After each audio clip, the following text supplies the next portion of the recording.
La semaine dernière, lors de son audition devant les députés, Thierry Cotillard a rappelé que le distributeur est souvent le dernier rempart avant le consommateur.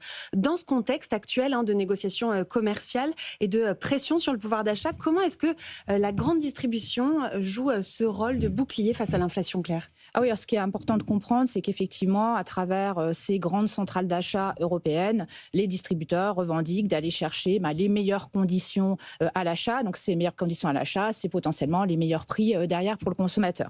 Alors, quand on regarde en vrai dans les faits, il est vrai qu'on va plutôt parler que les MDD ont aidé en cette période d'inflation le pouvoir d'achat des consommateurs. Alors, les MDD aujourd'hui, d'après effectivement des derniers chiffres Circana, on est à 36,5% des achats aujourd'hui en valeur en avril 2025 qui sont faits en MDD. Pour vous rendre compte, en 2019, on était en 32. Donc, il y a plus de 4 points d'écart. La MDD, c'est en moyenne 30 à 35% moins cher que les marques nationales. Par contre, ce qui est intéressant de comprendre, c'est que la MDD, elle aussi, a vécu son inflation. Parce que là, quand on commence à regarder les prix des MDD, on est plutôt à plus 20% sur les prix en 4 ans. Là où la marque nationale n'a progressé que de 14%. Ah, intéressant. Alors justement, il y a dans la défense du consommateur, ça ne passe pas seulement par le prix. On l'a vu avec les prises de position de certains distributeurs pendant la crise du Mercosur. Concrètement, comment est-ce que les distributeurs comptent s'engager ? Alors, ce qui est sûr, c'est qu'on comprend que les distributeurs s'en préoccupent, puisque quand on se penche sur les attentes des consommateurs, 51% des Français, d'après une étude CSA, estiment que l'origine est un critère important. Alors, on sait que le prix en est un, mais un des premiers critères qui arrive après le prix, c'est ses origines pour la partie alimentaire.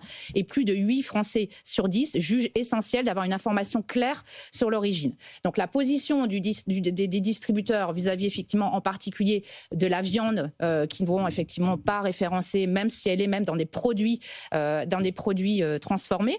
Donc, c'est une position. Après, on les attend aussi sur la partie publique, enfin, encore une fois, information. Ils avaient tous pris des engagements autour de l'origine info. On se rend compte aujourd'hui, dans une dernière étude de CLCV, que sur la viande, on y est à peu près. Effectivement, on a l'information sur le produit. Il n'y a que 50% par contre des fruits, légumes et œufs qui revendiquent effectivement l'origine. Donc là encore, il y a quand même des efforts à faire sur ça. Et cette logique, en effet, de responsabilité, de transparence, elle n'est pas que sur l'alimentaire, elle passe aussi sur le textile. On l'a vu avec Carrefour cette semaine qui s'est lancé sur l'éco-balise couplée au Fashion Score. Avant lui, il y a eu Kiabi et bien d'autres. Donc ça commence aussi à faire bouger les lignes. Merci beaucoup Claire pour votre expertise. Merci à tous les deux également d'avoir été avec nous. Merci à vous de nous avoir suivis. On se donne rendez-vous la semaine prochaine pour une toute nouvelle émission de Focus Retail. Et puis moi, je vous retrouve dès lundi dans la matinale de BFM Business et je vous souhaite un excellent week-end à tous. Focus Retail, la distribution de demain s'invente aujourd'hui.